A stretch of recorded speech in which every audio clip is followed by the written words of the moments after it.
এই শোনো না, আমাদের অন্ধবিশ্বাস চ্যানেলটি যারা এখনো সাবস্ক্রাইব করেননি প্লিজ সাবস্ক্রাইব করে দাও। আর অল্প কিছু সাবস্ক্রাইবার হলে 1,00,000 পরিবার হবে। সবাই প্লিজ সাবস্ক্রাইব এবং বেশি বেশি শেয়ার করে দাও প্লিজ। বিয়ের প্রথম রাতে বিধবা হওয়া এই ঘটনাটা হয়তো কারো কারো কাছে সমবেদনাপূর্ণ, তো কারো কারো কাছে অবিশ্বাস্য, তো আবার কারো কারো কাছে খুব হাস্যকর একটা ঘটনা। কিন্তু যার সাথে এরূপ ঘটনা ঘটে তার জন্য ঘটনাটা কেবলমাত্র বিষাদময়। বছর কেটে গেলেও অতীতের কালো র্যাশ রয়ে যাবে, যেমনটা প্রিয়ের ক্ষেত্রে হয়েছে। কোনো এক ঝলমলে দিনে সেও লাল বেনারসি পরেছিল, সেও নববধূ সেজেছিল। তার মনেও অনেক আশা ছিল, অনেক স্বপ্ন তার আঁখে জোড়াতেও সেজেছিল। কিন্তু ঝলমলে দিন শেষে কাল রাত আসে, সেটা হয়তো তার জানা ছিল না। 12ই ডিসেম্বর 2017। নববধূর ন্যায় সাজানো মেঘের ভেলা বাসাটি সাজানো হবে নাই বা কেন? বাসার ছোট ছেলে রাহাস চৌধুরীর বিয়ে বলে কথা। শারমিন আক্তার কেবল তার বউমাকে বরণ করে নিলেন। লাল বেনারসি পরা নববধূ রূপে সজ্জিত মেয়েটির পা রাখল মেঘের ভেলাতে। মেয়েটির নাম মুবাশশিরা জাহান, ভালোবেসে সবাই পিউ নামে ডাকে। পিউয়ের বরণের পর আহানা অর্থাৎ তার ননদ তাকে আহাস এবং তার রুমে নিয়ে যায়। রুমটি বেশ সুন্দর এবং পরিপাটি। রুমের এক পাশের দেয়ালে আহাসের মেডেল নেবার ছবিটা টাঙ্গানো, তার পাশে বিশাল আলমারি, অন্য পাশে একটা বুক সেলফ, তার পাশে একটা সেলফ যেটা শুধু আহাসের মেডেল ক্রয়েস দ্বারা ভর্তি। রুমের মিডল বরাবর ব্যাট যা গোলাপ এবং জারবেরার সমন্বয়ে সুন্দর করে সাজানো। রুমের দক্ষিণ পাশে একটি বিশাল বারান্দা আছে। আহানা পিউকে গোলাপের পাপড়ি বিছানো বিছানাতে বসিয়ে চলে যায়। পিউয়ের জন্য মুহূর্তগুলো অনুভূতিটা অনেকটা এলোমেলো, ভয়, আনন্দ, আবার উত্তেজনাময় একটা অনুভূতি। এখন অপেক্ষা কাঙ্ক্ষিত মানুষটির, যার সাথে কেবল 2-3বার কথা বলার ভাগ্য হয়েছিল পিউয়ের। তথাকথিত অ্যারেঞ্জ ম্যারেজ হয়েছে তার। আহাস চৌধুরী পুলিশের ক্রাইম ব্রাঞ্চে কর্মরত একজন অফিসার। 5 ফুট 10 ইঞ্চি সুঠামদেহী পুরুষকে প্রথম দেখাতে মনে ধরেছিল পিউয়ের। দেখা দেখি 2 সপ্তাহের মাঝেই বিয়ে হয় তাদের। মনের মাঝে হাজারো প্রশ্ন, কৌতূহল, ভালো লাগার অনুভূতি নিয়ে বিছানায় বসে আছে সে। দরজা খোলার আওয়াজে খানিকটা চমকে ওঠে পিউ। মানুষটা ধীরে ধীরে তার কাছে এসে যখন পাশে বসলো, উত্তেজনা আর ভয়ে অনেকটা সিটিয়ে যায় পিউ। পিউর কপালে বিন্দু বিন্দু ঘাম জমতে দেখে ভুবন ভোলানো হাসি দিয়ে আহাস বলে, ভয় পেও না, আমি কোনো বাঘ বা ভাল্লুক নই। তোমার অনুমতি থাকলে হাতটা ধরতে পারি? আহাসের কথায় হাঁ করে কিছুক্ষণ নিজের বরের দিকে তাকিয়েছিল পিউ। কোনো পুরুষ এত সুন্দর করে কথা বলতে পারে জানা ছিল না পিউয়ের। লজ্জায় লাল হয়ে যখন তাকে হাত ধরার অনুমতি দেয়, ঠিক তখনই আহাসের ফোন বেজে ওঠে। ফোন দিয়ে আহাস বারান্দায় চলে যায়। বেশ কিছুক্ষণ পর বারান্দা থেকে এসে ধীর গলায় বলে, আমাকে এখনই একটু বের হতে হবে। আজ রাতটা তোমার এবং আমার জন্য খুব ইম্পর্ট্যান্ট।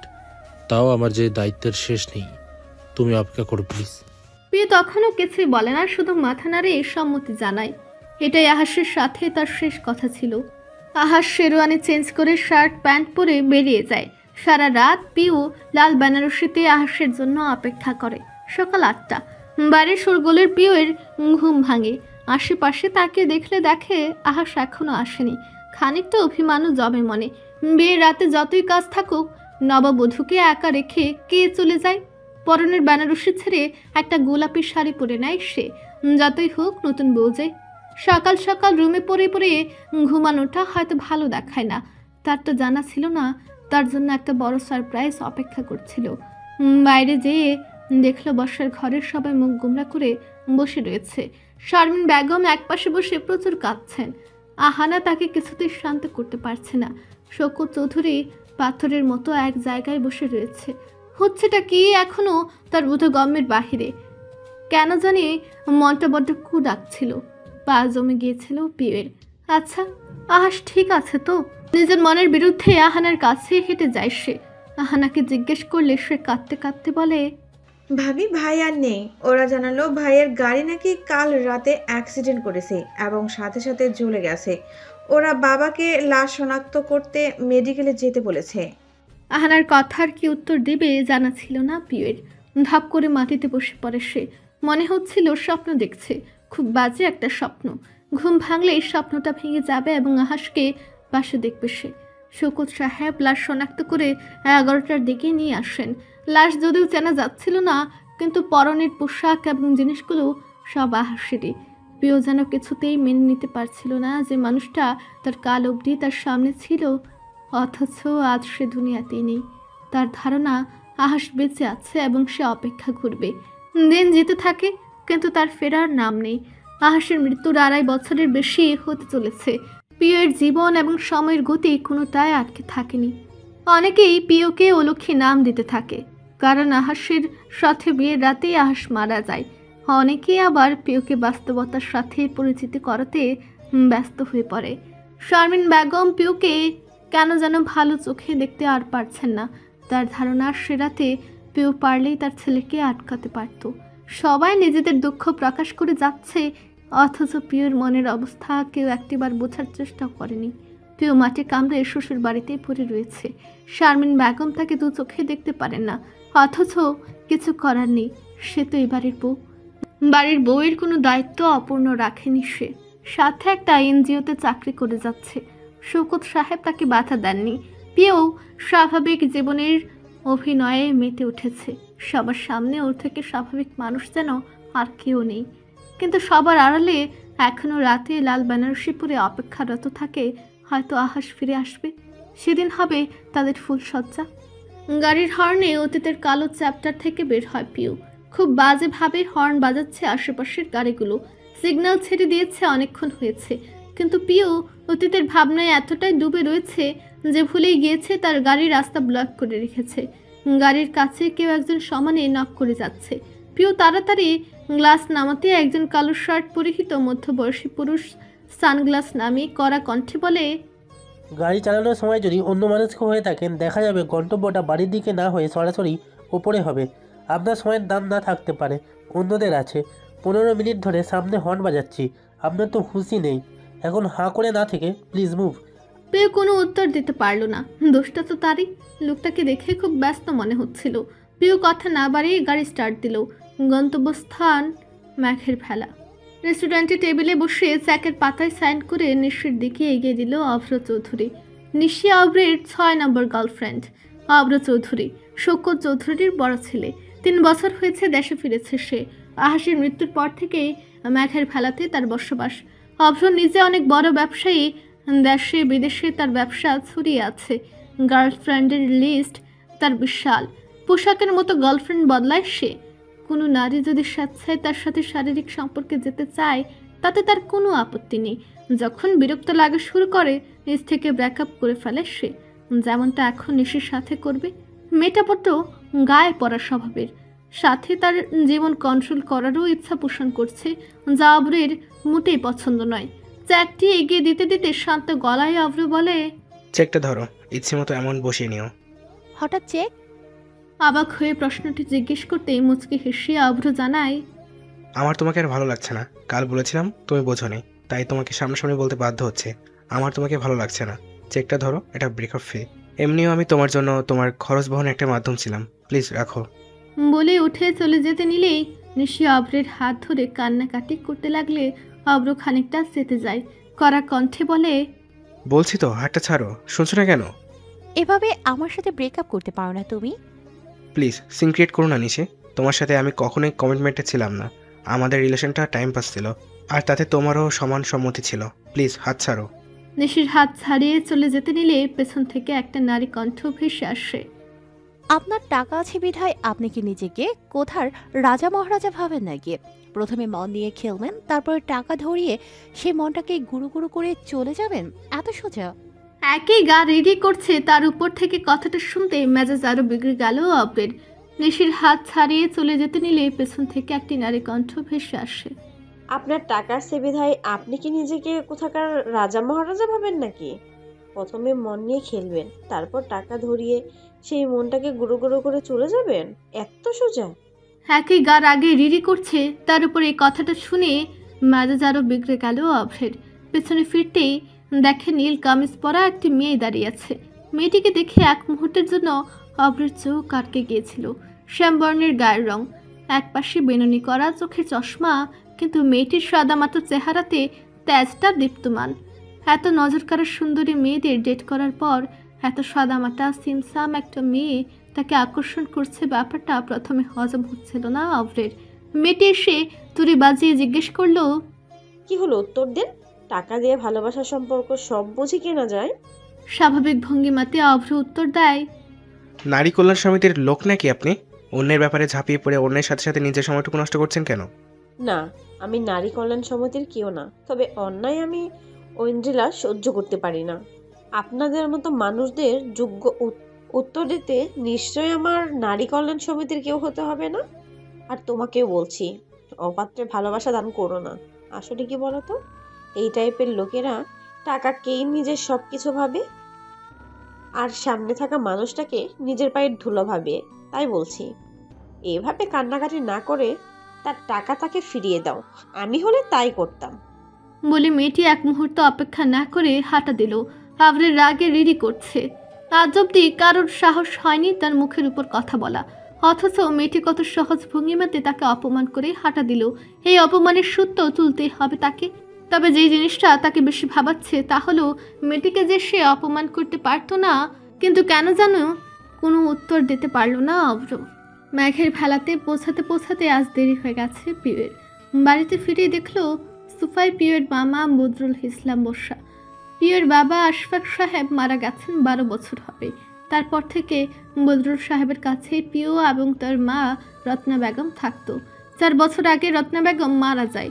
সে কারণেই মামা বদরুল সাহেব ও মামি আসমা বেগমই তার লিগ্যাল গার্ডিয়ান। শৌকত সাহেব আশফাক সাহেবের অনেক বছরের বন্ধু। সেই সুবাদেই এই বিয়েটা ঠিক হয়। আহাসের মৃত্যুর বদরুল সাহেব বারবার পিউকে নিয়ে যেতে চেয়েছেন। তার কথা পিউর পুরোটা জীবন পড়ে রয়েছে, কিন্তু প্রতিটা বার শৌকত সাহেব ভেটু দেন। তার কথা মেয়ের একবার বিয়ে হয়ে গেলে সেটাই তার একমাত্র ঘর। তাই শারমিন বেগমই পিউকে পছন্দ না হওয়া সত্ত্বেও তাকে সহ্য করে যাচ্ছেন। পিউকে দেখেই বদরুল সাহেব তাকে ডেকে তার পাশে বসতে বলে, পিউ মা, তাই তো আমার পাশে একটু বয়। জি মামু, আসছি। পিউ পাশে বসতেই বদরুল সাহেব শৌকত সাহেবকে বলেন, দেখুন শওকত ভাই, আমি চাচ্ছি পিউ কিছুদিন আমার এখানে থাকুক। আমার মনে হয় না আপনি আপত্তি করবেন। দিশার সামনে বিয়েও, পিউ থাকলে ওরও ভালো লাগবে। পিউ মা যা বলবে তাই হবে, আমার কোনো আপত্তি নেই। তাহলে ব্যাগ গুছিয়ে নাও পিউ। মামু বলছি কি, যাও মা, ব্যাগ গুছিয়ে আসো, আমি এখনই তোমাকে নিয়ে যেতে চাইছি।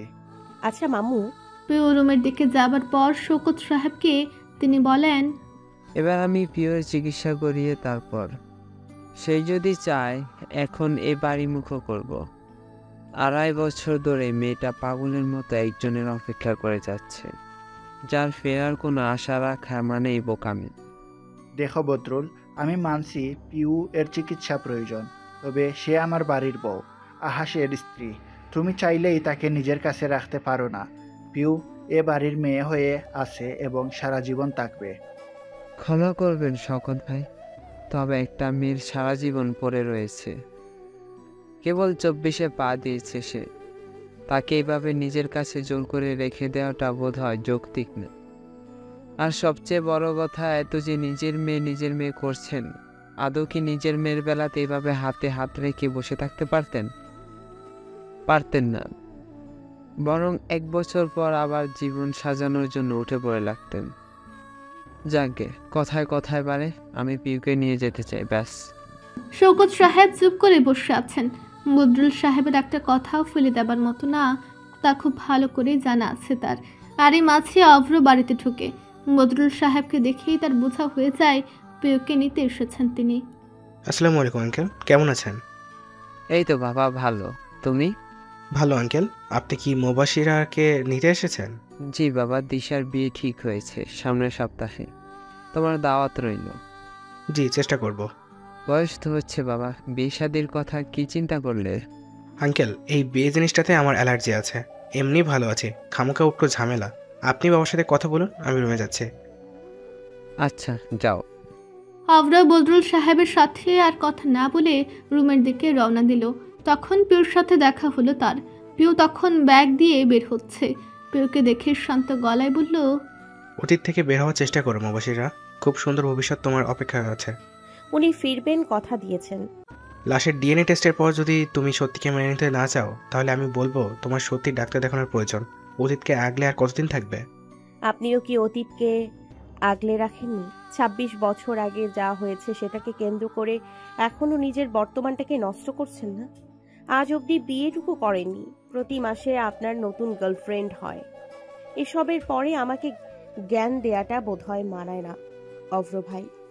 বাহ, আজকে দিনটা বুঝি মানুষের কথা শুনে আমাকে কাটাতে হবে। যাকগে, বিয়েতে যাচ্ছ, আনন্দ করো। অবশ্যই। অভ্র আর কথা বাড়ালো না। অতীতের কালো অধ্যায় সবার জীবনে একটা অবিচ্ছেদ্য অংশ। কেউ সেটাকে আঁকড়ে ধরে বেঁচে থাকে, কেউ এড়িয়ে। অভ্র রুমে গিয়ে গা এলিয়ে দিল বিছানাতে। আজ বিকালের ঘটনাটা খুব ভাবাচ্ছে। অঞ্জিলা নামক মেয়েটি বারংবার চোখের সামনে ভাসছে। এমনটা হবার কারণ বুঝতে পারছে না। মামা বাড়ি লাস্ট অনেক দিন আগে এসেছিল পিউ। এখানে আসতে চায় না কারণ একটাই, সেটা হলো বদরুল সাহেব শুধু ডাক্তার দেখাতে চান। একবার এক ডাক্তার তাকে হেপটোসিজমের মাধ্যমে আহাসের স্মৃতি ভোলাতে চাচ্ছিল। শওকত সাহেব বাধা না দিলে হয়তো সেটা হয়েও যেত। আরেক ডাক্তার গোটাখানিক রিভার্ট মাইলাম নামক ওষুধ দিয়েছিল। সেটা খেয়ে টানা 23 ঘন্টা ঘুমাবার রেকর্ডও করে পিউ। মামু মানেই শুধু এক একটা ঝামেলার উদ্ভব ঘটাবেন। গতবার কোন এক ছেলেকে নিয়ে এসেছিল, সারাদিন ওই ছেলের সাথে না চাইতেও পিউকে ঘুরতে হয়েছে। এবার কি প্ল্যান করে রেখেছে আল্লাহ জানে। বাড়িতে আসার সাথে সাথে দিশা তাকে জড়িয়ে ধরল। মেয়েটা বরফ হয়ে গেছে। কে বলবে সামনের সপ্তাহে তার বিয়ে। ঘর গমগম করছে। আসমা বেগমের সব আত্মীয় স্বজন এসেছেন, সাথে পিউয়ের নানা বাড়ির মানুষে বাড়ি ঠাসা। সবার সাথে 1 ঘন্টা যাবৎ কুশল আদি বিনিময়ের পর নিজের রুমের দিকে রওনা দিল পিউ। নিজের রুমের দরজা খুলতে চক্ষু চড়াক গাছ পিউয়ের, যা দেখলেও তার জন্য একদম প্রস্তুত ছিল না সে। তার রুমে তখন এক অচেনা পুরুষ ডাল পরা অবস্থায় আয়নার সামনে চুল ঠিক করছে। বেশ লম্বা চড়া সুঠাম দেখি একজন পুরুষ। দেখে অনুমান করা যাচ্ছে 6 ফুট তো হবেই। ফর্সা পিঠে এখনো পানি লিপটে আছে। কিন্তু প্রশ্ন, তার রুমে এই পুরুষটি কি করছে এবং কেনই বা এভাবে দাঁড়িয়ে আছে? আপনি আমার রুমে কি করছেন? অনেকটা উত্তেজিত ভঙ্গিমায় পিউ অচেনা পুরুষটির কাছে প্রশ্ন ছুড়ে দেয়। হঠাৎ নারীর কণ্ঠ শুনে পুরুষটি ঘুরে তাকায় তার দিকে। খুব সহজ ভঙ্গিমাতেই বলে, এক্সকিউজ মি, এটা আমার রুম। আর আপনি নক না করে একটা ছেলের রুমে এভাবে কিভাবে ঢুকে পড়েছেন? মানেটা কি? এটা আমার রুম, প্লিজ একটা কাপড় পরুন, আমার নিজেরই লজ্জা লাগছে। 1 মিনিট, আপনি সেই মহিলা না যে গাড়ি চালাতে চালাতে নিজের স্বপ্নের রাজ্যে চলে যান আর ভুলে যান যে আপনি সিগন্যালে আছেন? আজ বিকালে আপনি গাড়ি চালাতে ভুলে গেছেন আর এখন নিজের রুম কোনটা সেটাই ভুলে গেছেন। সব সময় নিজের কাল্পনিক জগতেই থাকতে হয়, তাই না? পিউ খেয়াল করে দেখলো এই লোকটা সেই লোক যে সিগনালে তাকে কথা শুনেছিল। লোকটা এখনো একই অবস্থাতে দাঁড়িয়ে আছে। ভেজা বুকে লোমগুলো লিপটে আছে। পিউর খুব অস্বস্তি লাগছে। খানিকটা চেঁচিয়ে বলল, জাস্ট শাট আপ। এক্ষুনি এই ঘর থেকে বের হবেন নাকি লোক জড়ো করব। আজ প্লিজ জামা পরে আসবেন। মিনিট 5 পর ছেলেটি একটি নীল টি শার্ট এবং কালো 3/4 প্যান্ট পরে আসে। বিছানায় আপন মনে বসতে বসতে বলে, এখন বলুন। বলুন কি? এক্ষুনি এই রুম থেকে বের হবেন আপনি। মানে কি ফাইজলামি? দিশা আমাকে এই রুমটা দেখিয়ে দিয়েছে, এখন বললেই হবে নাকি? রুম ছাড়েন। বেশ, আমি দিশাকেই ডাকছি। দিশা, দিশা। পিউয়ের চেঁচামেচি শুনে দিশা এক প্রকার দৌড়ে এসেছে। হাঁপাতে হাঁপাতে এসে জিজ্ঞেস করলো, কি হয়েছে আপনি? এই উটকো ঝামেলাটা আমার রুমে কি করছে দিশা? কে উটকো ঝামেলা? ও নীলাদ্রি ভাই। আরে ও আমার খালাতো ভাই। কোন খালাতো ভাই যে আমি চিনি না? আরে অঞ্জেলা আপুর বড় ভাই। ঐদ্রির ভাই কি নতুন পয়দা হয়েছে? আরে যে 7 বছর আগে ইউকেতে চলে গিয়েছিল, গতকালকে ফিরেছে। সে যেই হোক না কেন, আমার ঘরে কি করছে? সরি আপি, তোমাকে বলতে ভুলে গিয়েছি। আসলে মানুষ অনেক তো, এই রুমটা আমার কাজিন ভাইদেরকে দিয়েছে। তুমি আমার রুমে আমার সাথেই থাকবে। সেটা আগে বলা যায় না? অহেতুক একটা ছাগলের সাথে তর্ক করা লেগেছে আমার। আরে ছাগল বলছো কেন? উনি সাইকোলজি ডাক্তার। ওই যে বাবা তোমাকে ওনার দেওয়া ওষুধই খেতে বলেছে। ও এই সেই সার্টিফাইড ছাগল যে কিনা আমাকে আবোল তাবোল ঔষধ খাইয়ে পাগল বানাতে গিয়েছিল। নিজের নামে এত প্রশংসা শুনে আর নিজেকে আটকে রাখতে পারল না নীলাদ্রি। ঝাঁঝালো কণ্ঠে বলে উঠল, এক্সকিউজ মি, আমি আবল তাবল ওষুধ দেই? আপনি জানেন কার সাথে কথা বলছেন? জি, একটা পাগলের ডক্টরের সাথে।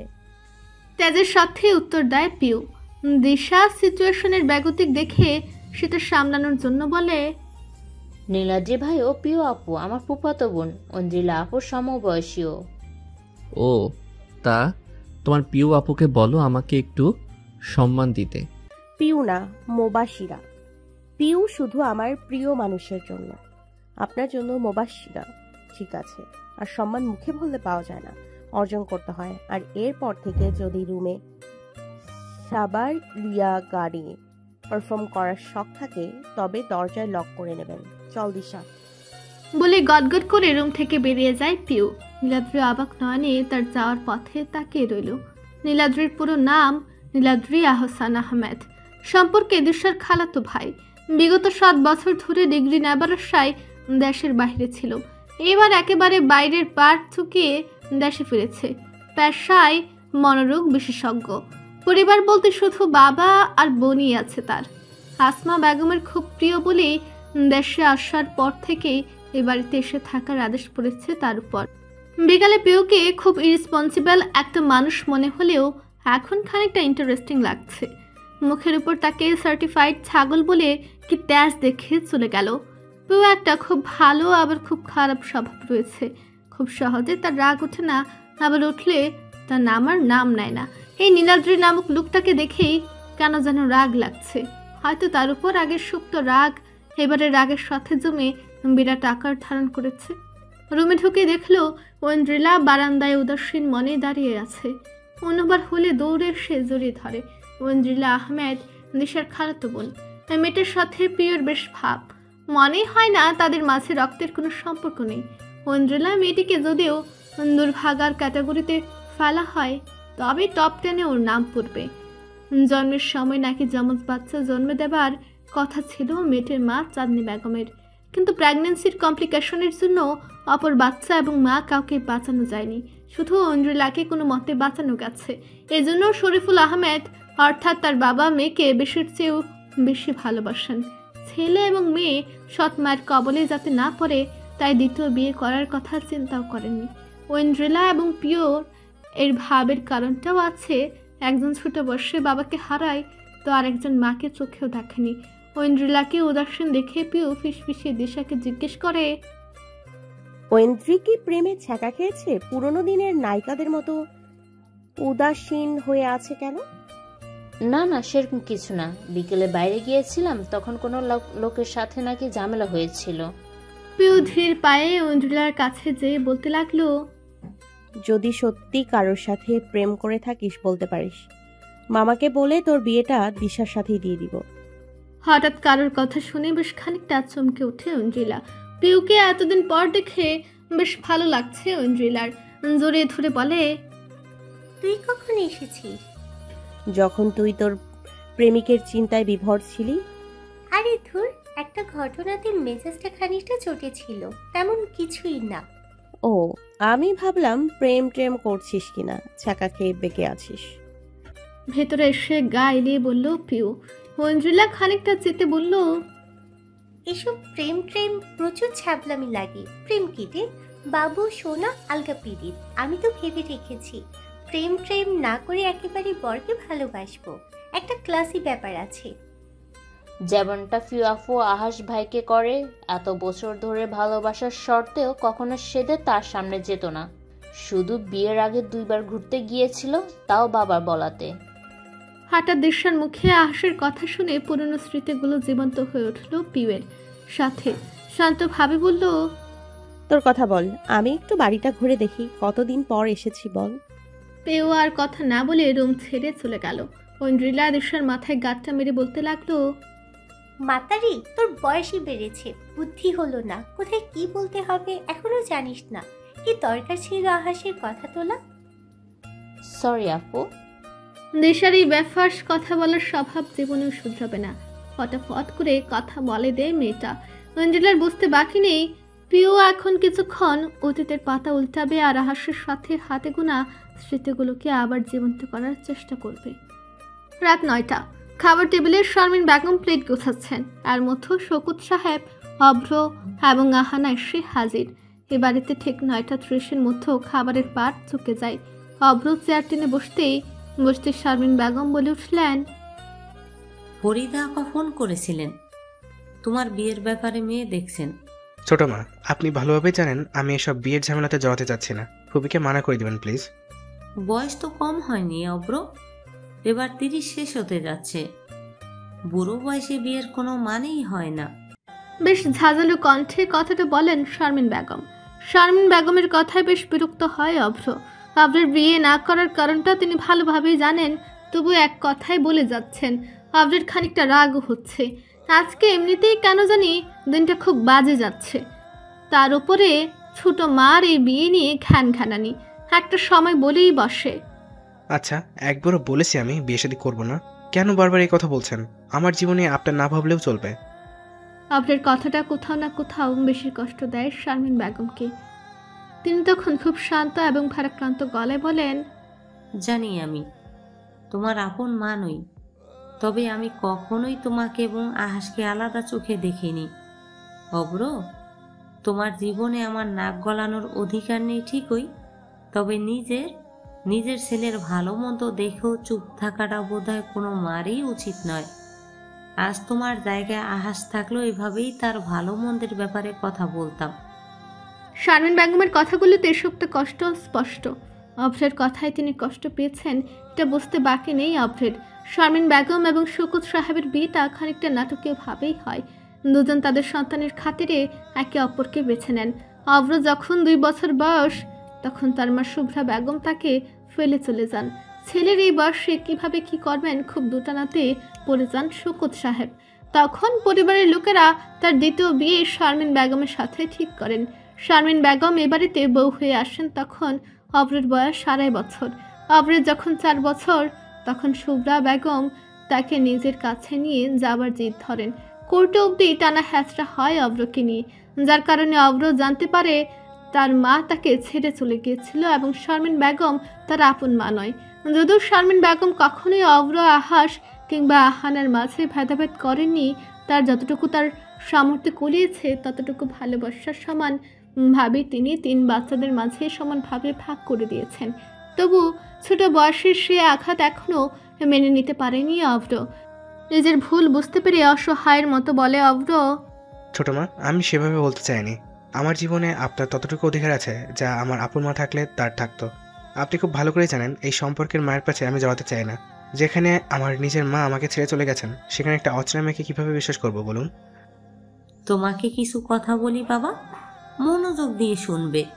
তারপরও যদি মনে হয় আমি ভুল, তবে তোমার যা ভালো মনে হয় তাই করো। তোমার মা ভুল করেছিলেন, তিনি তার 2 বছরের ছেলেকে ফেলে স্বার্থপরের মতো চলে গেছেন। কিন্তু সব মহিলারা যে এরকম হবে তার কোনো মানেই তো নেই। আর স্বামী স্ত্রীর সম্পর্কটার একটা লেয়ার নয়, ধাপে ধাপে এই সম্পর্কটা। আমাদের দেখো, আমরা প্রথমে তোমার কারণে বিয়ে করেছিলাম, তারপর আমাদের মধ্যে বন্ধুত্বের সম্পর্ক হয়, তারপর ভালোবাসার সম্পর্ক। এই জন্য বলছি, তোমারও একজন সঙ্গীর প্রয়োজন জীবনে। 26 বছর অনেক, কিন্তু তোমার মা যা করেছেন সেটার জন্য নিজের জীবনটাকে এভাবে নষ্ট করার কোনো মানেই হয় না। তুমি পিউকে দেখতে পারো, মেয়েটাকে আমার ভালো লাগে না ঠিকই, কিন্তু মেয়েটা তার জীবনের 2.5 বছর আহাসের অপেক্ষা পার করে যাচ্ছে। তাই বলছি, সব মেয়ে এরকম হয় না। শারমিন বেগমের কথাগুলো মনোযোগ দিয়ে শুনলো অভ্র। কিছুক্ষণ চুপ থেকে শান্তভাবে বলল, আমি ভেবে দেখবো ছোট মা, আপনি আপাতত ফুপিকে মানা করে দেন, আমার একটু সময় লাগবে। ঠিক আছে, তোমার সিদ্ধান্ত আমাকে পরে জানিয়ে দিও। জি বাবা, আমি উঠলাম, আমার খাওয়া শেষ। বলে অভ্র নিজের রুমের দিকে চলে যায়। ভালোবাসা কিংবা স্নেহ ব্যাপারগুলো খুবই ধোঁয়াশা লাগে অব্রের কাছে। কোনো নারী তার 2 বছরের বাচ্চাকে একা ফেলে যদি চলে যেতে পারে, তার মতো নারী আর যাই হোক মা শব্দের যোগ্য নয়। এ কারণে অব্রের কাছে মনে হয় সব নারী কেবল টাকাকেই প্রাধান্য দেয়, যেমনটা তার মা দিয়েছিল। তার বাবা যখন তার আপন মাকে টাকা দিয়েছিল যাতে তার ছেলের আশেপাশে না আসে, তখন সে টাকা গ্রহণ করে এবং কেস উইথড্র করে। ব্যাপারটা তখন না বুঝলেও বয়স বাড়ার সাথে সাথে বুঝতে পারে। অতীত সত্যি কণ্টকময়। হ্যাঁ, ছোট মা বের কথা না তুললে হয়তো এই কথাগুলো উঠতো না। বারান্দায় নিকোটিনের ধোঁয়া উড়াতে উড়াতে এই কথাগুলো ভাবছিল অব্র। আদৌ কি তার জীবনে এমন কেউ আসবে যে তাকে ভালোবাসবে, তার ভালো মন্দ মিলিয়ে তার সাথে জীবন কাটাবে? হয়তো, আবার হয়তো না। রাত 1:30, ছাদের এক কোনায় দাঁড়িয়ে আছে পিউ, নজর বাহিরের দিকে স্থির। মামু বাড়িটাকে খুব সুন্দর করে সাজিয়েছেন। পুরো বাড়ি নীল আর সাদা মরিচ বাতির শাড়ি দিয়ে চমৎকার রকমের সাজানো। ছাদ থেকে বাড়ির কেচে গেটের উপরে প্লাস্টিকের ফুলের ডেকোরেশনটাও স্পষ্ট বোঝা যাচ্ছে। বাড়ির জাঁকজমকে রাতের আকাশের তারাগুলো ঠিক ভালো মতো দেখা যাচ্ছে না। এত আলোর মধ্যেও পিউর দৃষ্টি শুধু রাস্তার মোড়ের ল্যাম্পপোস্টের দিকে। 2.5 বছর আগে তার জীবনে এমন একটি দিন এসেছিল, সে তখন দিশার মতো রাত জেগে তার হবু বরের ছবি দেখত। তার মনে আছে সেদিন মামু তাকে প্রথম আহাসের ছবি দেখিয়েছিল।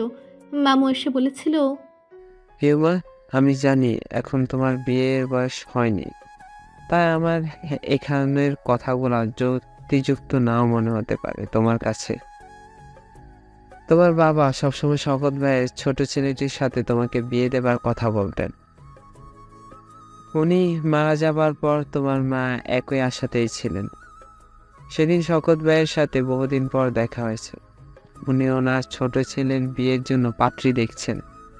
ছেলেটি কিছুদিন হয়েছে পুলিশের চাকরিতে জয়েন করেছে। এখানে ছেলেটি ছবিটি রাখলাম, তুমি যা সিদ্ধান্ত নিবে সেটাই আমরা মেনে নিব। মামুর কথাগুলো শুনে বেশ লজ্জা লাগছিল পিউয়ের। বয়স তখন তার 21 পেরিয়ে 22-এ পড়বে।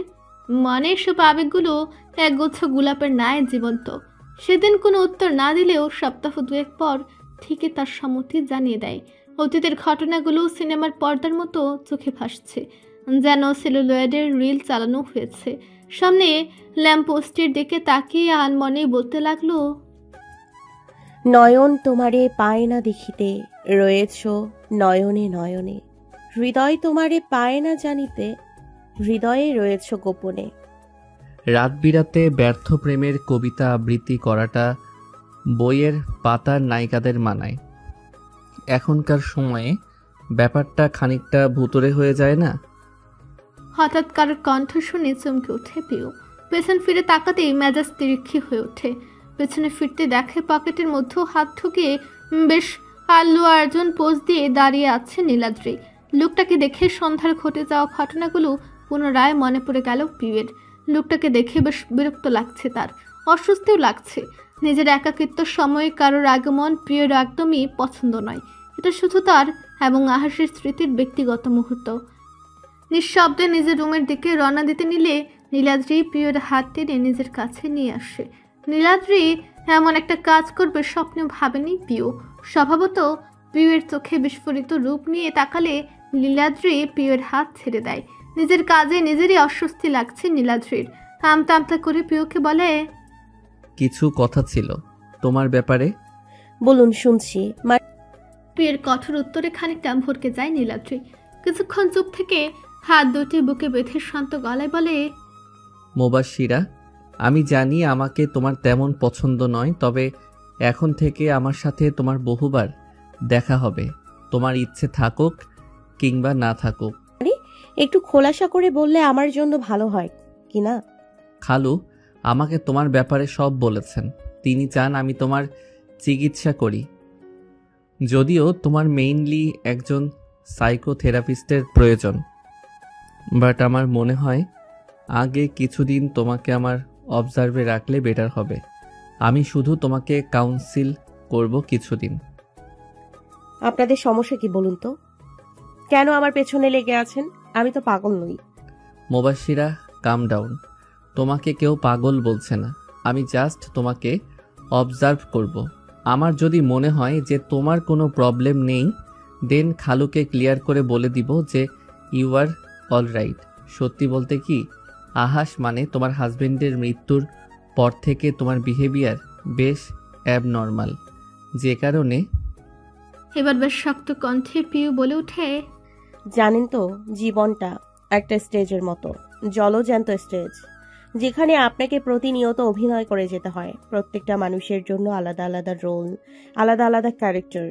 এই দেখুন না, জীবনের সব থেকে সুখময় দিনটাই আমার জীবনের সব থেকে বিষাদময় হয়ে গেছে। তাই বলে কি আমার জীবন কি থেমে আছে? আমার জীবন থামেনি। আমি অন্য কারোর বিয়েতে আনন্দ করতে চলে এসেছি, কারণ এখানে আমার ক্যারেক্টার কনের ফুপাতো বোনের, এবং আমি হাসি খুশি সেই ক্যারেক্টার পালন করব। সুতরাং আমার জীবন সাজানোর অহেতুক চেষ্টা করবেন না। আমি খুশি আছি, আমি ভালো আছি। আমার আপনার সিম্পাথির কোনো প্রয়োজন নেই মিস্টার নীলাদ্রি। প্রিয়ার কথা শুনে মুচকে হেসে নীলাদ্রি বলে, সবাইকে মিথ্যা বললেও নিজেকে ঠকাতে পেরেছ কি? নিজের মনকে জিজ্ঞেস করে দেখো, সে আদৌ খুশি আছে তো, নাকি মানুষের সাথে অভিনয় করতে করতে নিজের অন্তঃসত্ত্বার সাথেও ছলনা শুরু করেছ? যদি সত্যিই ভালো থাকো তাহলে রাতের পর রাত নির্ঘুম কাটে কেন তোমার? কেন তোমার ফেসবুক সার্চে সবার প্রথম নামটি আহাসের? কেন দিন শেষে তার মোবাইলে মেসেজ করো তুমি? মোবাশিরা, তুমি ভালো নেই, বরং আরও খারাপের দিকে যাচ্ছ। এতটা খারাপ যে তুমি কল্পনাও করতে পারছো না। তোমার ডাক্তার বলে বলছি না, একজন বন্ধু হিসেবে বলছি। অতীত একটা কণ্টকময় সত্যি, সেটাকে এড়ানো যায় না। এভাবে থাকলে একদিন নিজেই গুমড়ে গুমড়ে শেষ হয়ে যেতে হবে তোমায়। তো কি করব? আপনি আমার জায়গায় থাকলে কি করতেন? পৃথিবীর কেউ তাকে আমার কাছে ফিরিয়ে দিতে পারবে না, এটা অসম্ভব। এভাবে আমাকে অভিনয় করে যেতে হবে, শেষ নিঃশ্বাস অবধি অভিনয় করে যেতে হবে। এটা তোমার ভুল ধারণা। আমরা তো মানুষ মুবাশশিরা, এক না এক সময় আমাদের মরতেই হবে, এটা বাস্তবতা। আহাসের মৃত্যুও একটা বাস্তবতা, এটা তোমাকে মানতেই হবে। তাই বলি কি তোমার জীবন থেমে থাকবে?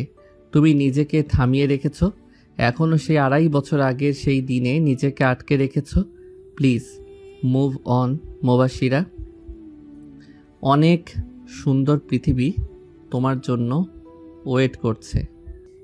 কাউকে কোনোদিন ভালোবেসেছেন? হুট করে প্রিয়র ভাবলেশীন প্রশ্নে খানিকটা ভরকে যায় নীলাদ্রি। কি উত্তর দিবে বুঝে উঠতে পারছিল না নীলাদ্রি। নীলাদ্রিকে চুপ থাকতে দেখে টিটকারির হাসি দিয়ে প্রিয় বলে, উত্তর নেই মানে ভালোবাসেননি? আমি ভালোবেসেছি।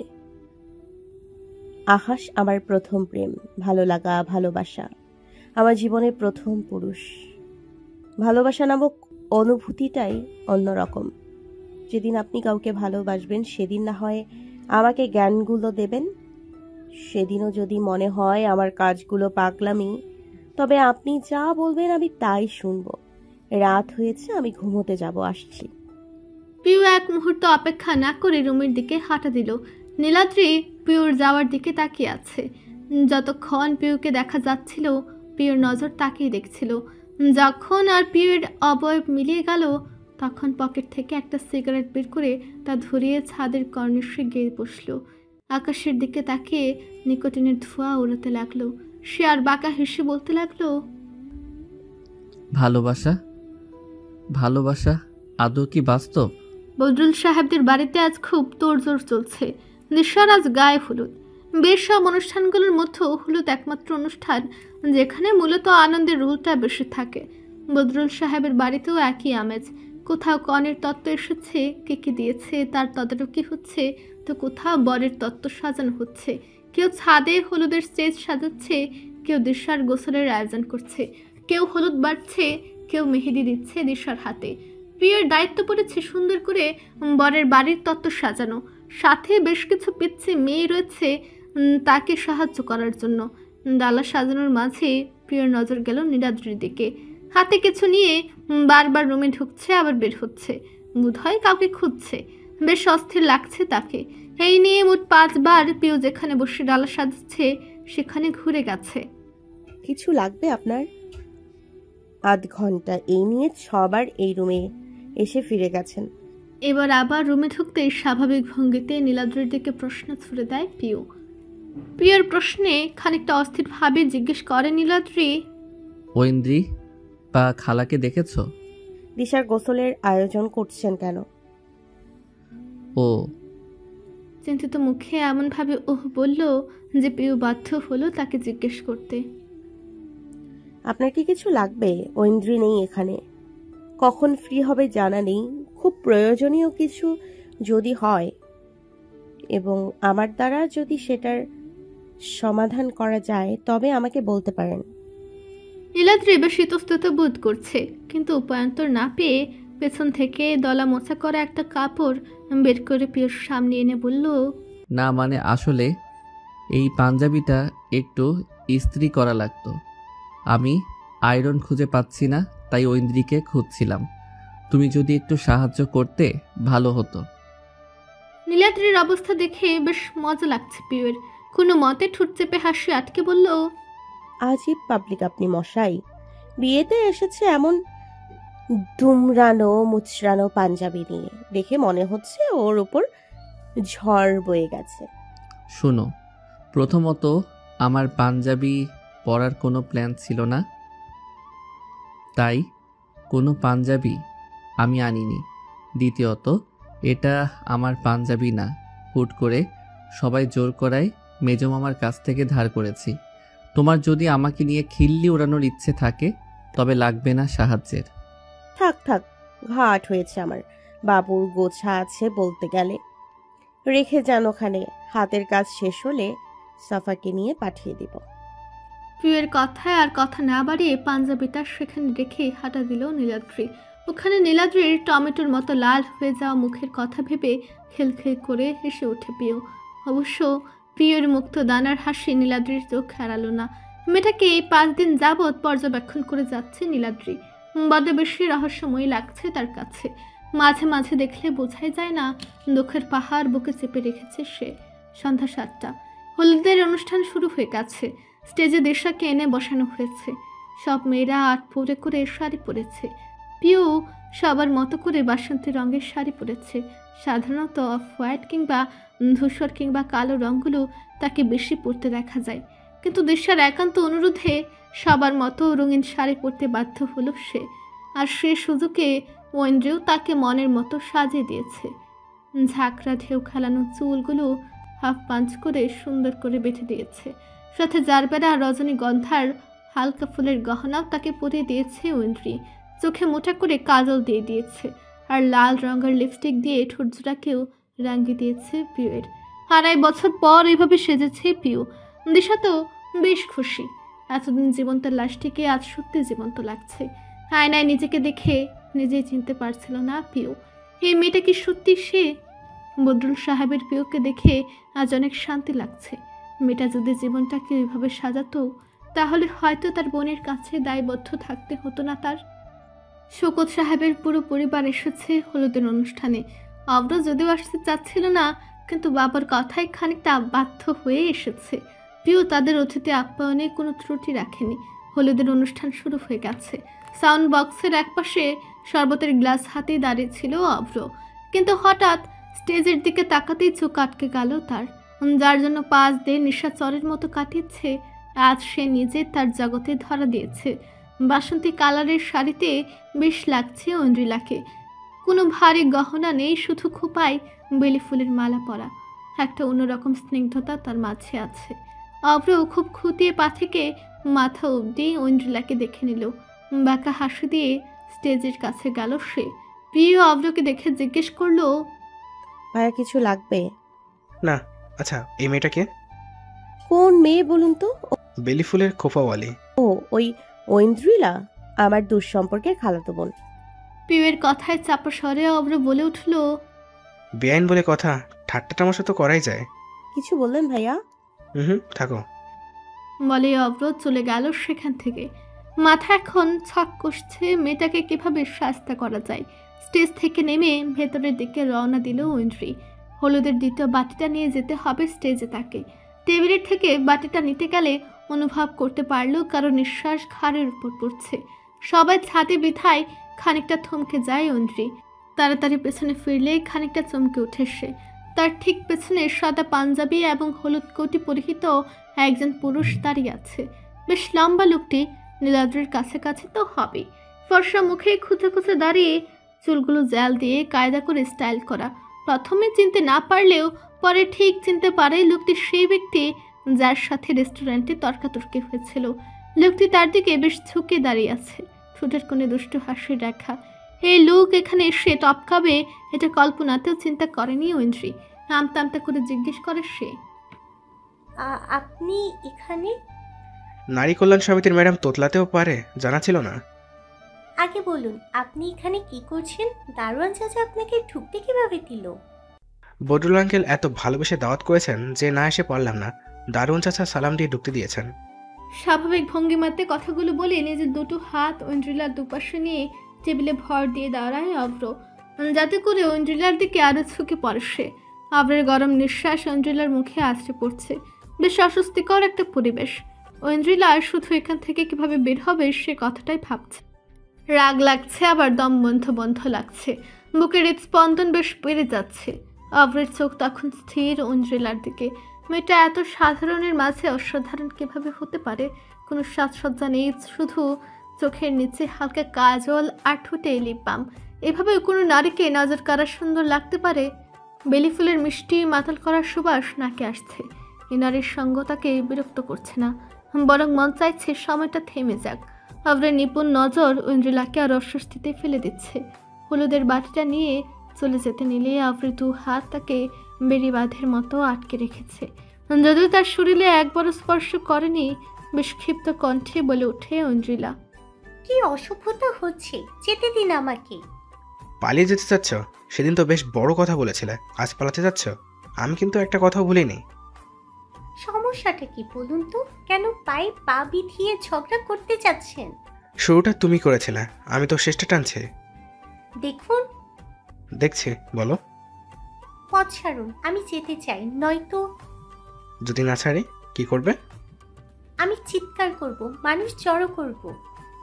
করো, do whatever you want to do, but কেউ আসবে না। সাথে লাউড স্পিকারে গান চলছে, তোমার চিৎকার কাকপক্ষীরও কানে যাবে না।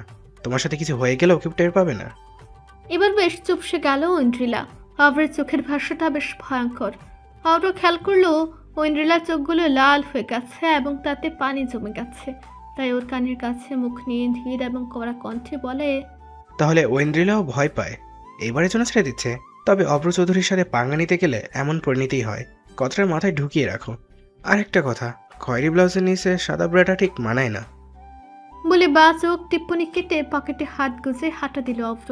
পেছনে একবার ফিরেও তাকায়নি সে। তাকালে হয়তো দেখতে পেত রাগ সামলাতে না পেরে গাল বেয়ে নোনা জলরাশি গড়ে পড়ছে ঐন্দ্রিলার। এই একটা স্বভাব মেটার, খুব রাগ হলে কেঁদে দেয়।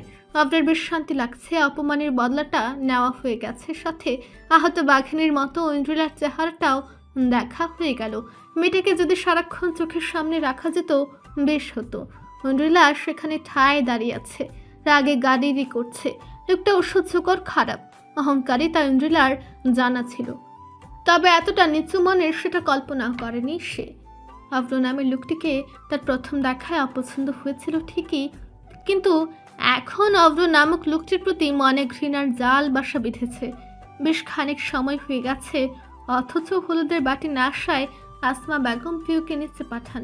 পিউ ডাইনিং রুমে এসে দেখে হলুদ হাতে টেবিলের কাছে ঐন্দ্রিলা দাঁড়িয়ে আছে। চোখ মুখ বেশ সুবিধার বলে মনে হচ্ছে না, চোখ জোড়া নাক বেশ লাল হয়ে আছে তার। পিউ ঐন্দ্রির কাঁধে হাত রেখে বলে, কি হয়েছে, তোকে এরকম লাগছে কেন? পিউয়ের কণ্ঠস্বরে সম্বিত ফিরে ঐন্দ্রিলার নিজেকে সামনে নিয়ে বলে, তুই হলুদ নিয়ে উপরে যা, আমার শরীরটা ভালো লাগছে না। শরীর কি খুব খারাপ? আমি কি থাকবো তোর সাথে? লাগবে না, তুই উপরে যা, কত কাজ আছে বল। আমার একটু ভালো লাগলে আমি উপরে যাব। ঠিক আছে, নিজের খেয়াল রাখিস, দরজা লাগিয়ে দিস, সবাই আমরা উপরে তো। পিউ আর কথা বাড়ালো না, হলুদের বাটি নিয়ে উপরে ছুটল। ঐন্দ্রিলা দিশার রুমে যে শাড়ি ছেড়ে নিল। খুব রাগ লাগছে, কেন যেন মনে হচ্ছে এখনো লোকটার অস্তিত্ব তার গায়ে লেগে আছে। দেরি না করে ওয়াশরুমে শাওয়ারের নিচে দাঁড়িয়ে পড়ল সে। দেশার হলুদের অনুষ্ঠান প্রায় শেষের দিকে, সব বড়দের হলুদ লাগানো শেষ। পিউ দেশার পাশে ছিল, তখনই আহানা এসে তার কাছে দাঁড়ালো। পিউকে একটু টেনে নিয়ে বলল, ভাবি শোনো না, আমি না ক্রাশ খেয়েছি। কি? বড় সড়ো ক্রাশ খেয়েছি। কার উপর? ওই যে হলুদ রঙের পাঞ্জাবি পরা ছেলেটা। পিউ কৌতূহলী চোখে তাকাতেই খেয়াল করলো আহানা আর কাউকে নয়, নীলাদ্রিকে দেখাচ্ছে। হলুদ পাঞ্জাবিটায় খারাপ লাগছে না লোকটাকে। হাতাগুলো ফোল্ড করে কোনো অব্দে উঠানো, হাতের কালো ঘড়িটা স্পষ্ট দেখা যাচ্ছে। সিল্কি চুলগুলো কপালে পড়ে রয়েছে। হলুদ উপলক্ষে দাড়ি কেটে ক্লিন শেভ করা মুখটা দেখে কেউ বলবে লোকটা শুধু আহানা নয়, তার থেকেও 6-7 বছরের বড়। উফ, লোকটা পারেও কি দরকার এত মাঞ্জা মেরে আসার। পিউর খানিকটা বিরক্তও লাগলো, কিন্তু বিরক্তি প্রকাশ না করে আহানাকে বলল, তুমি শিওর তুমি এর উপর ক্রাশ খেয়েছো? হ্যাঁ ভাবি, তুমি চিনো তাকে? না, চিনি না। তবে আমার তো মনে হয় লোক ভালো না। ক্রাশই খাও, এর বেশি কিছু দরকার নেই। কি বলছো? খুব ভালো মানুষ? হ্যাঁ, আমি তো শাড়িতে পা বেঁধে পড়ে যাচ্ছিলাম, উনি পুরো হিরোর মতো এসে আমাকে ধরলেন। কি মিষ্টি করে কথা বলে। এমন একটা লোককে বিয়ে করলে মন্দ হয় না। আমার তো মনে হয় আমার থেকে 2-3 বছর বড় হবে। এই মেয়ে কমপক্ষে তোমার থেকে 10 বছর বড় হবে এই লোক। অভ্র ভাইয়ের বয়সী। এত বড়? কই, চেহারা তো বোঝা যায় না। সমস্যা নেই, চেহারাতে না বোঝা গেলেই চলবে। তবে তুমি কিভাবে জানো ওনার বয়স এত? কারণ আমার দুঃসম্পর্কের খালাতো ভাই হন উনি। তাহলে যে বললে চেনো না? আমার তোকে পছন্দ নয় তাই বলেছিলাম। যাকে ভালোই হলো, তুমি পরিচয় করিয়ে দাও না। কি নাম তার? মাকে বলি। ধুর ভাবি, এমন করছো কেন? আমি না তোমার একমাত্র ননদ? ওনার নাম নীলাদ্রি শান্তি। শোনো, ক্রাশ যেন ক্রাশের মতোই থাকে। ঠিক আছে। আহানার মুখে হাসির রেখা ফুটে ওঠে। এবার ফেসবুকে শেষ ভরসা তার। পিউ আর কথা বাড়ালো না। বাচ্চা মেয়ে, মন শুধু উড়ুর ভাব। শুধু কিচ্ছু বলে লাভ হবে না। রাত 9টা। ছাদে বিশাল বড় হওয়ায় স্টেজের অপোজিটে খাবারের আয়োজন করা হয়েছে। শামিয়ানা খাটানো জায়গায় সব গেস্টদের বসানো হয়েছে। আফরের চোখ শুধু ঐন্দ্রিলাকেই খুঁজে বেড়াচ্ছে। তখনের ঘটনার পর থেকে এখন অবধি একটি বারের জন্য মেয়েটার দেখা মেলেনি। কোথায় জানে একটা অস্থিরতা কাজ করছে আফরের। আচ্ছা, তখন কি মজা করতে গিয়েই মাছটা ছাড়িয়ে গেছিল? একটু বেশি কি বাড়াবাড়ি করে ফেলেছে সে? মনটা বড্ড বেশি খচখচ করছে, কিন্তু কাউকে জিজ্ঞাসা করতে পারছে না মেয়েটা এখন কোথায়। প্রিয়কেও দেখছে না যে ওকে ছলে বলে কৌশলে জিজ্ঞেস করবে ঐন্দ্রিলা কোথায়। এই মেয়েটাকে শায়েস্তা করেও শান্তি পাচ্ছে না অভ্র। বাড়ির সবাই গেস্টদের খাওয়াতে ব্যস্ত হয়ে পড়েছে। দিশার সব কাজিনরাই সার্ভ করছে। প্রিয় তাই পিছুপা হয়নি। পোলাও শর্ট পরায় সেও রান্নার জায়গা থেকে পোলাওয়ের গামলাটা বহন করে ছাদে আনার সিদ্ধান্ত নেয়। একে তোলার মতো ওজন উপরে এত ভারী গামলা। একটা সময় নিজেকে ব্যালেন্স করাই দায় হয়ে যাচ্ছিল। ঠিক তখনই একজোড়া শক্ত হাত তাকে সামনে নেয়। মাথা উঁচু করে দেখে নীলাদ্রি তাকে বেশ সুন্দর করে আগলে নিয়েছে।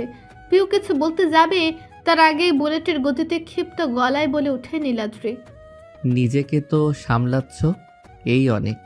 অহেতুক নিজের ওজনের কিছু সামলানোর চেষ্টা করে বাহাদুরি দেখানোর তো মানে হয় না। আমি তো ফ্রি ছিলাম, আমাকে ডাকলেই তো হতো। আর একটু হলেই গামলাসহ উল্টে পড়তে, তখন এই তালের বড়ার মতো নাকটা ভেঙে যেত। বলে এই গামলাটা নিজের হাতে নিয়ে নিল নীলাদ্রি। নীলাদ্রির কথাগুলো ঠিক হজম হলো না পিউয়ের। অমনি তেরে চাপা গলায় বলতে লাগলো, আপনার বুঝি এত সময় আমাকে সাহায্য করার? আমি তো ভেবেছি আপনি আজ ননির পুতুল সেজে মেয়েদের ক্রাশ খাওয়ানোর কাজে কার্যরত আছেন। ও হ্যালো, ক্রাশ খাওয়ানো মানেটা খুব সোজা। শিং ভেঙে বাছুর সেজে রয়েছেন কিনা, ছোট ছোট মেয়েরা আপনার উপর ক্রাশ খাচ্ছে। এখন আমি জন্মগতই হ্যান্ডসাম হলে আমার কি দোষ? কেউ যদি আমার উপর ক্রাশ খায়, আমি তো ডেকে তাকে বলতে পারি না আমার উপর ক্রাশ খেও না, আমার উপর ক্রাশ খেও না। নির্লজ্জ লোক আপনি। এই উপাধিটা না শুধু তুমি দিয়েছ, আমার মতো ইনোসেন্ট একটা ছেলেকে কিভাবে পারলে এমন অপবাদ দিতে? হায় নির্মম পাষাণ দুনিয়া, কোথায় যাব আমি? নীলাদ্রির কথা শুনে হাসবে না কাঁদবে সেটাই বুঝতে পারছে না পিউ। এর সাথে কথা বলে পারার সাধ্যও তার নেই, চেপে যাওয়াটাই সুবিধার হবে। তাই আর কথা না বাড়িয়ে সামনের দিকে হাঁটা দিল পিউ। নীলাদ্রি পেছন পেছন ছাদে গিয়ে পৌঁছালো। ছাদে যেতে না যেতেই আসমা বেগমের ডাক পড়ল, পিউমা এদিকে একটু আয় তো। আসি মামিমা। বলে পিউ ছুট লাগালো আসমা বেগমের কাছে। নীলাদ্রির নজর তখন পিউকে দেখে যাচ্ছিল। পিউয়ের কেসটা নীলাদ্রির কাছে বেশ নতুন, কারণ এই ধরনের মানুষের মাঝে কোনো অস্বাভাবিকতা লক্ষ্য করা যায় না। পিউ স্বাভাবিকের চেয়েও স্বাভাবিক। কে জানে কোন অদৃশ্য ভবিষ্যৎ তাদের জন্য অপেক্ষা করছে। চিন্তার জাল থেকে বেরিয়ে কাজে মনোযোগ দিল নীলাদ্রি। অবশ্য নীলাদ্রির এরূপ চাহনি কারোর চোখ কাড়ালো না। রাত 12টা, অনুষ্ঠান শেষ 1 ঘন্টা হয়েছে। সব গ্যাস চলে গেছে। সবকিছু গুছিয়ে সবাই এখন ঝাড়া হাত পা।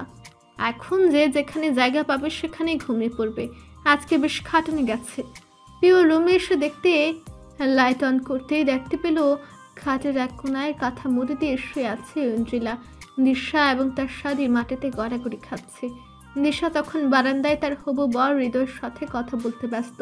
দীর্ঘশ্বাস ফেলে শাড়িগুলো গোছাতে লাগলো পিউ।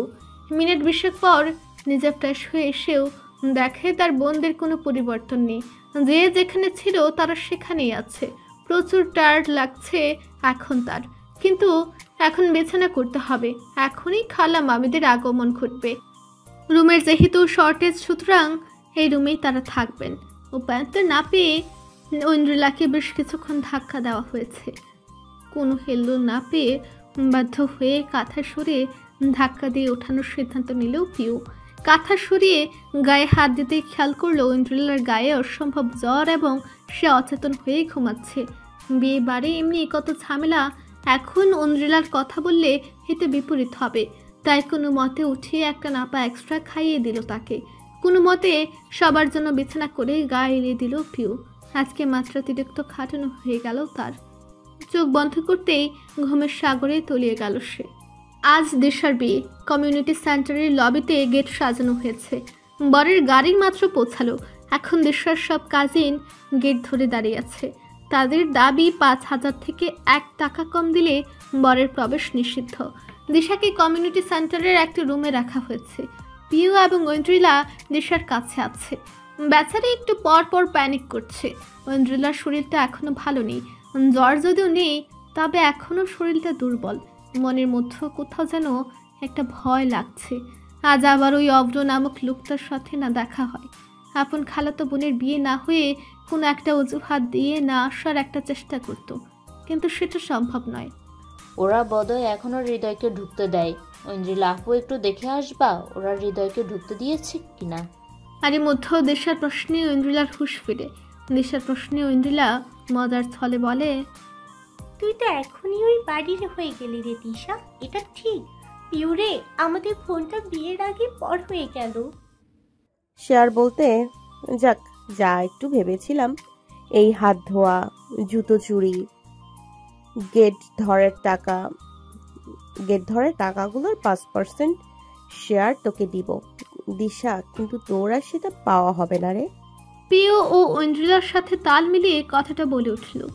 এমনি বিয়ের হাজারো টেনশন এবং ভয়ে মেয়েটার অবস্থা খারাপ। এখন বোনদের এমন ঠাট্টার কবলে পড়ে আরো যায় অবস্থা। এবার কাদু কাদু গলায় বলে উঠল, ধুর, ভালো লাগে না, এমন করছো কেন? আমি আর এই সাজ নিয়ে বসে থাকতে পারবো না। কখন অনুষ্ঠান শেষ হবে? এখন থেকে বাসর ঘরে ঢুকার তাই আছিস তুই? সেটা কখন বললাম? তোমরা আমার বোন তো। আচ্ছা থাক, আর লেগ পুল করিস না ঐন্দ্রিলা, বেচারি এক্ষুনি কেঁদে দেবে। তুই এখানেই থাক, আমি নিচের অবস্থা দেখে আসি। দুলা ভাই কি জয়ী হলো নাকি আহত সৈনিক? বলে নিচের দিকে রওনা দিল ঐন্দ্রিলা। নিচে যেয়ে দেখলো আসমা বেগম আর জামাইকে বরণ করছেন। শেষমেশ 3,500 টাকায় কনে পক্ষ রাজি হলো এবং হৃদয়কে ঢুকতে দেওয়া হলো। ঐন্দ্রিলাকে দেখে তার মেজো মামার মেয়ে সাফা এসে আক্ষেপের স্বরে বলতে লাগলো, আর বলিস না ঐন্দ্রি আপু, এ দুলাভাইটা জন্মের কিপটা। কেন, কি হয়েছে? দেখ না, ৩,৫০০-এর উপরে উঠলই না। আর ফুফু এসেও এমন রাম ধমক দিল যে বাধ্য হয়ে গেট ছাড়তে হলো। সমস্যা নেই, স্টেজে এমন ব্যবস্থা করিয়েছি সে জুতা খুলে উঠা লাগবে। তাই রেডি থাকিস। তুমি বেস্ট। I know. ঐন্দ্রিলার হঠাৎ কেন জানি মনে হচ্ছে একজোড়া সূক্ষ্ম চোখ তাকে নিপুণভাবে দেখে যাচ্ছে, কিন্তু বিয়ে বাড়িতে এত মানুষকে দেখছে সেটা বোঝার উপায় নেই। ঐন্দ্রিলা ঠিক পাত্তা না দিয়ে দিশার কাছে চলে যাবার জন্য রওনা দিল। হঠাৎ একটি বাচ্চা ছেলে এসে একটি টিস্যু ধরিয়ে দিয়ে বলল, নিয়মিত ভালোবাসার গল্প শুনতে এবং পড়তে আমাদের অন্ধবিশ্বাস চ্যানেলটি সাবস্ক্রাইব করে পাশে থাকা বেল আইকনটি ক্লিক করুন। ধন্যবাদ সবাইকে।